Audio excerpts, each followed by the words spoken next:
this actually shouldn't even be done by me. So this is what's also I'd like to frame this as.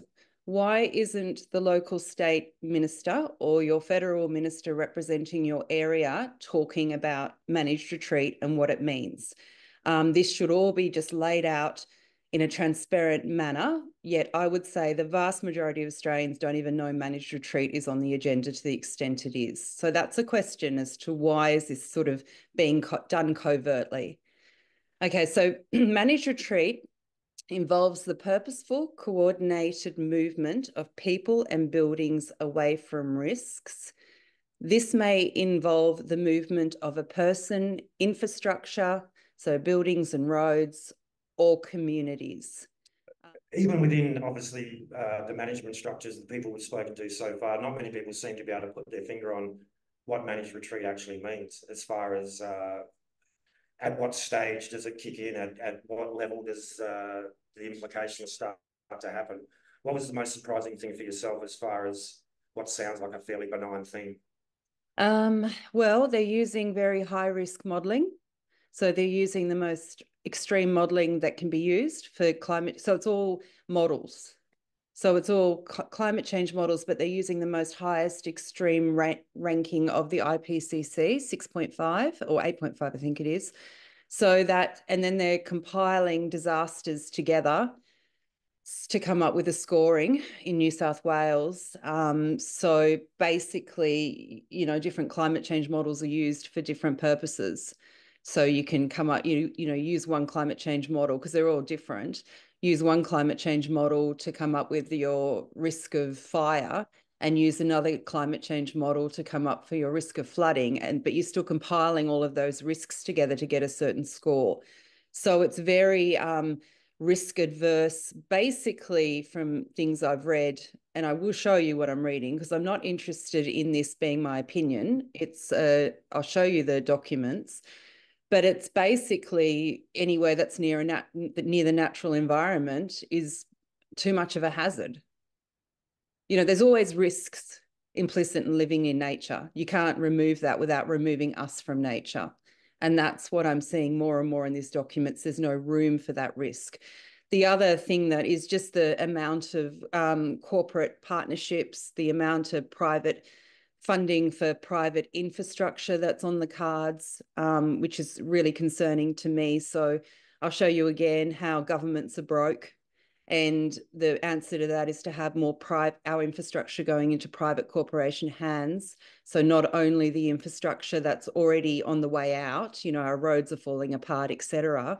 It's not just even that. Now there's going to be huge amounts of disaster infrastructure needing to be implemented, warning infrastructure and different disaster infrastructure. So there's a massive amount for need for capital because the governments can't fund it. And this really, really concerns me because I see this as an absolute coup for massive private corporations who are incredibly intrinsically involved with the United Nations. And I'll show you where it all comes down from the United Nations. And there's not enough of this unpacking. So even Resilient Sydney, Resilient Melbourne, who are very much putting out documents, and they've been around, I think since about 2015, they're funded by Rockefeller. This was all set up by the Rockefeller Foundation.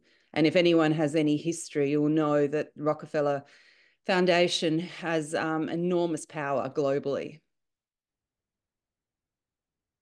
And again, the more you scratch the surface and go down that rabbit hole, it widens up further. And so what then is so I guess probably the best way is to let you lay out the foundation and roll out your presentation, because if we try to jump ahead too many steps, it might create some confusion. But at the end of the day, there's an end road. You mentioned finances. Have you seen anywhere in any of the government documentation, any of the research you've done, have you seen a funding profile that shows how managed retreat would be funded, as far as, does the money exist? Are they allowing for it, or is it just a magical thing? No, I think it's all getting done at the moment, but in the New South Wales state plan, it does reference helping people, because they're talking about widespread managed retreat through New South Wales, and that policy will be out next year. But it talks about, potentially private corporations could help fund managed retreat and then get the land and the resources in return. It blatantly says that. Yeah, and so anything agreed upon to be an environmental or a sustainable business, which tag word are they using for the types of They're businesses not they even can saying get? that in that one, but then I will talk about what I think will happen to the land with this natural assets and etc. The nature repair market and the 30 by 30, 2030. What I'm thinking and seeing is that just more and more assets, including our nature, will go into private hands. And I guess before I let you launch into it, is this something we should be despondent about? Is there action able to be done? Is it too late, or is it time for people to put on their marching shoes and make a bit of noise? Well, I mean, in New South Wales, they're rolling out. So at the moment, the New South Wales government has just closed a consultation, but they're going to put the disaster adaptation plans down into local council. And so the local councils will be enacting these disaster adaptation plans, which is different to the coastal, what's it called? The coastal management plans. It's different to that. So coastal management plans in New South Wales have managed retreat on the agenda as well. But this is where they'll be looking at all the infrastructure costs. And I do want to talk about this because when they bring in all this disaster adaptation costs, infrastructure, we're going to be paying for it. So it's going to be increased costs. So I do want to go through my presentation about a perfect storm that's basically coming for private home ownership as I see it. Yes, so I think we have to push back. If you're concerned, I mean, I'm not really interested in trying to convince anyone to be concerned. It's up to individual people as to whether or not they're concerned about this and the ramifications. But if you are concerned, I do think the local council level is where people are going to need to push back and be really on the ball. So I just want to give people enough of the wording, enough of the language, enough of the arena that we're in so they can recognise it. Absolutely fantastic. Who wants to see the presentation? Pretty keen? Yeah. Thanks for that, Kate. I'll be quiet and leave you to it. Okay, so just I want to talk about infrastructure and globally. I will just whiz through this because I just want to show you it's not just Australia. United Nations, Rockefeller Foundation and others team up together to build urban resilience. There was the Addis Ababa Action Agenda in 2015, a United Nations initiative, Financing for Development, and Australia was part of this. So they're talking about strengthening public policies, so all the government policies and finance at all levels, unlocking the transformative potential of people and the private sector and incentivizing changes in financing as well as consumption and production patterns to support sustainable development.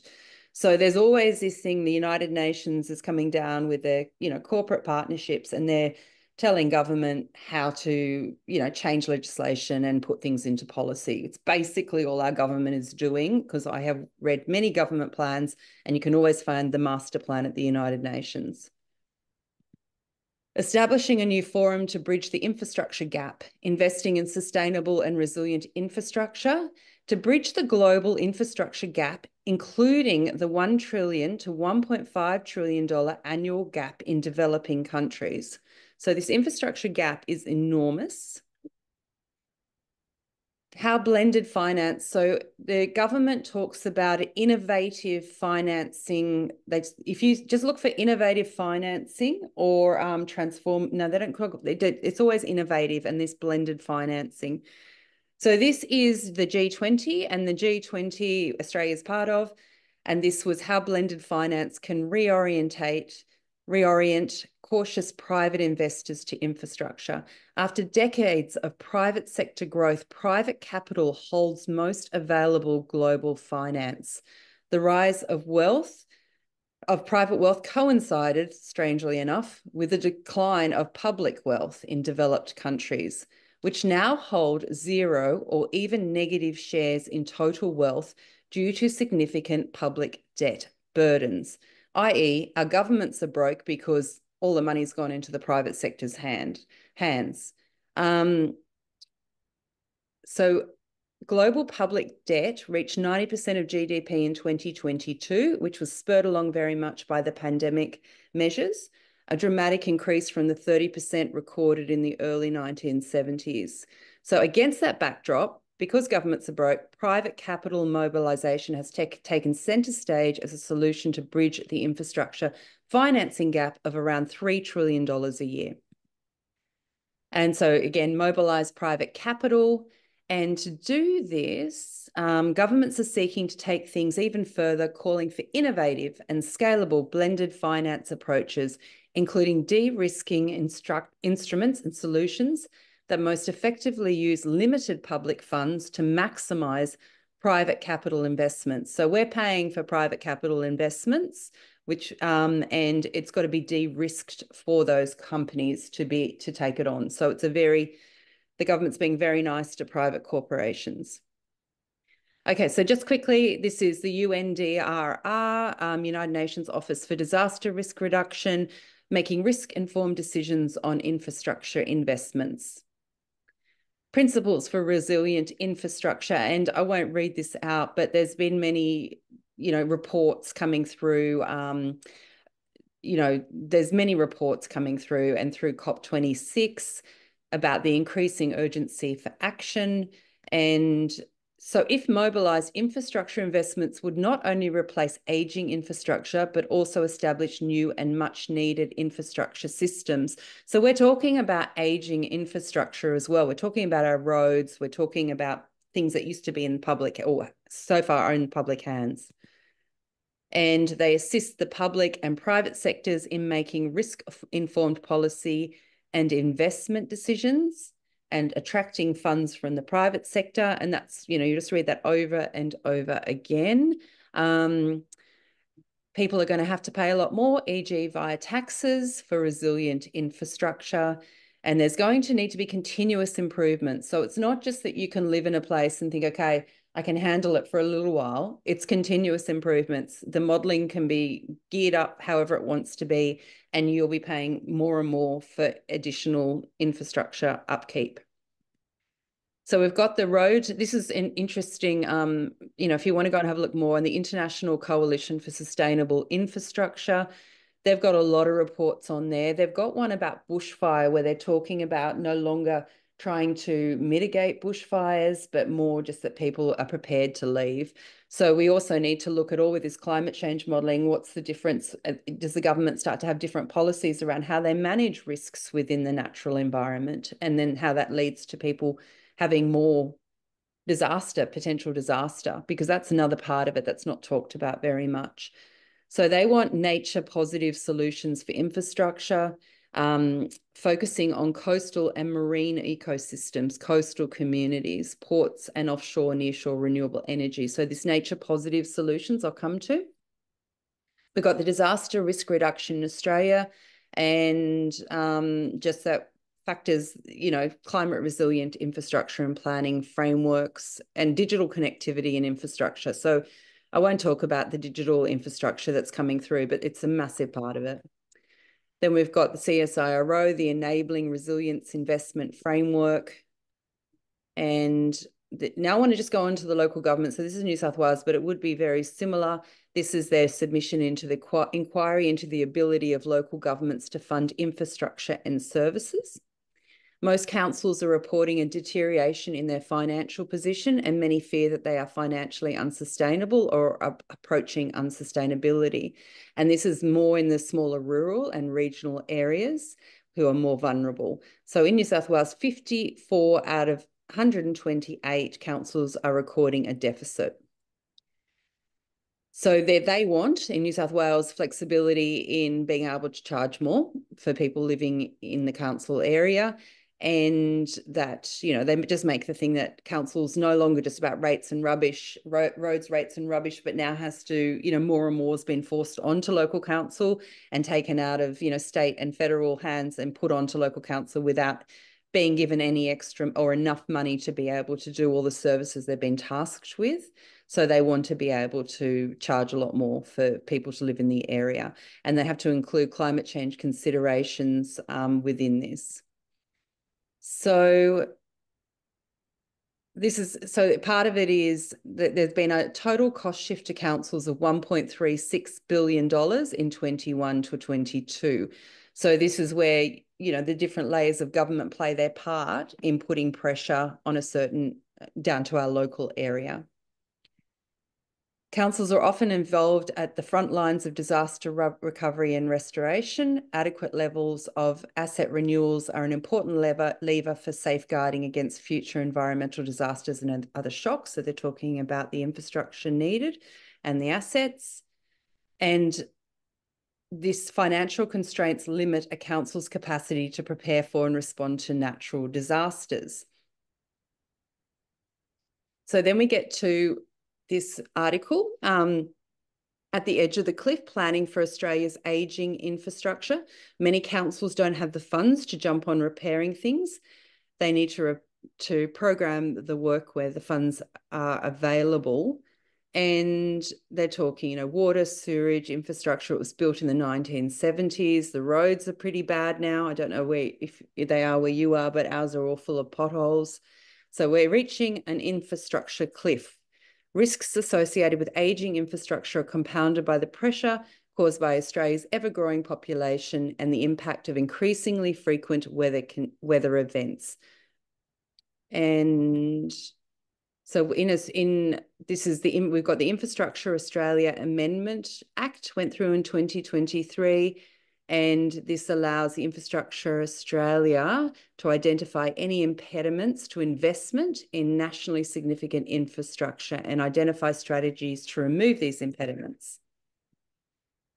Infrastructure Australia. The environment in which infrastructure is planned, delivered and operated has changed significantly over time. So climate change, extreme weather events, global availability of resources and materials, and changing movement patterns, which is, people coming into the country and moving around the country, can create an environment of risk and uncertainty.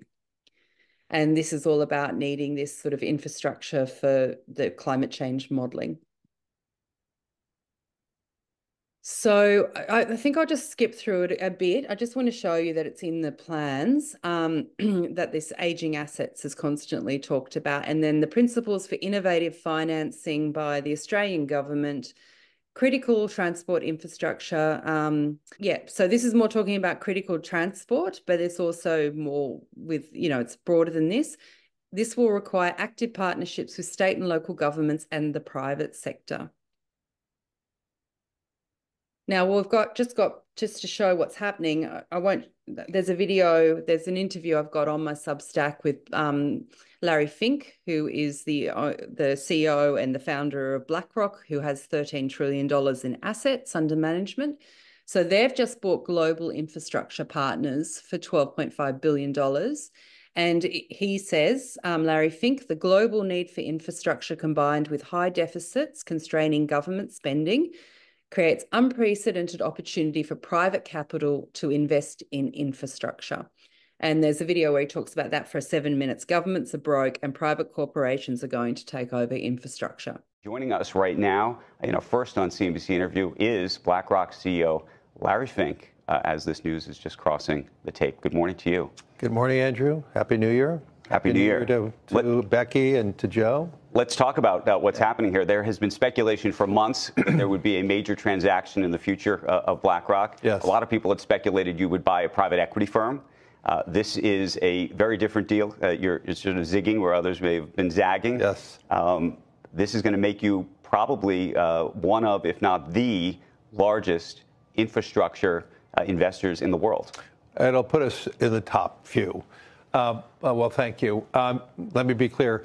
We were not looking at any private equity firms. We believe the future in the private markets is going to be infrastructure. As you think about BlackRock, over 65% of our clients are retirement assets. What can be a better asset than long duration assets, high coupon, inflation protected, and then you overlay the needs of governments and companies. I've been long advocating that deficits matter. And the future of governments funding their deficits on their own balance sheet is going to become more and more difficult. And we're in conversation with many governments of doing more public-private type of transactions. We are seeing more and more corporations, instead of selling divisions, they're selling blocks of assets, not sometimes 100%, sometimes 50%, and going into partnership as they build out their infrastructure. We all know the need of recalibrating our power grid as we digitize everything. We all know that more and more countries are focusing on energy independence, and some of them are focused on decarbonization. All across these investments, we're talking trillions of dollars. And so we believe the big macro trend in the future is going to be much heavier reliance on private capital, retirement assets, to co-invest with companies and governments in infrastructure. We have had a long relationship with GIP. Bio, the founder, and I have been... Bio Ogunlesi, who you knew from the First Boston days. We were part of the First Boston diaspora. Right. We all left First Boston. We were partners together at First Boston. We've known each other. And this came together really rather quickly. We had a dinner together in September, and we saw the merits of it. We had our key partners together in October, and we moved very rapidly. I should mention, Bio Ogunlesi has been the lead director at Goldman Sachs. Yes. And he's going to be stepping down as part of this, from that role. So at the time of closing, and right after closing, Bio will be joining BlackRock's board, and at the same time, he will be standing down from the Goldman Sachs board. He's been the lead director, but he's been on the Goldman Sachs board now for, I think, approximately 12 years. And I know he's sad to leave a great firm, but I think he's very happy to be part of his new firm. How does this change BlackRock? There was a transformational deal you did with BGI, brought in iShares years ago. That was a transformational transaction. Yes. You have put this, from what I was reading, in that same kind of bucket, that same kind of context. Well, I would put it in the same context. When we bought BGI, and iShares was part of it, iShares had $290 billion. Today, iShares is $3.5 trillion. These are just long-term trends that we see, long-term trends in how we see the markets are going to evolve. Much of this, we've made a fundamental belief that the world's capital markets, and this is very good for CNBC, that the world's capital markets are going to become a larger and larger component of economic activity across countries, across the globe. And as I said, if we are going to really elevate our infrastructure as a world, and the need for stronger, better airports, power grids, infrastructure as an asset class must grow, and we believe that we are seeing that. And so we are making a large statement that we believe in the private markets, the future growth in infrastructure is going to be faster than almost any other. And the bet that you can grow this business, I imagine, by bringing on all the investors who've historically backed you before to put you in a place to compete against the Brookfields of the world. Our investors already have been notified. They are really excited about this transaction. They see the merits. Combine BlackRock's infrastructure team and the GIP team, we will now have over $150 billion in infrastructure. And we see more and more opportunity. We're working right now with 2 or 3 major companies that are looking to restructure themselves. And we're talking $4 or $5 billion of equity needed to do these infrastructure deals. We're in conversation with the government right now that they're looking to transform some of their power grids. And so all of these things are requiring not a few $100 million, but a few $1 billion. So the need is going to be greater, and the power of GIP and BlackRock really allows us to be in the front of the pack. How should investors think about this morning in terms of alternatives? How big a piece or small piece on a relative basis this is going to be to your overall earnings picture in the future? What kind of multiple they want to apply to this kind of business relative to the iShares business? It's a complicated picture. Well, it doubles our fee-related revenues related to our private markets. It's going to put us over $1.5 billion, which is a big block it's still small to an $18+ billion revenue platform, but it really is giving us a larger engine. If you add what we're doing now in iShares crossed over $1.5 billion in revenues too. So it is these platforms that really, in my mind, identify the strength of BlackRock, that we're able to bring the totality of investment ideas with investment technology.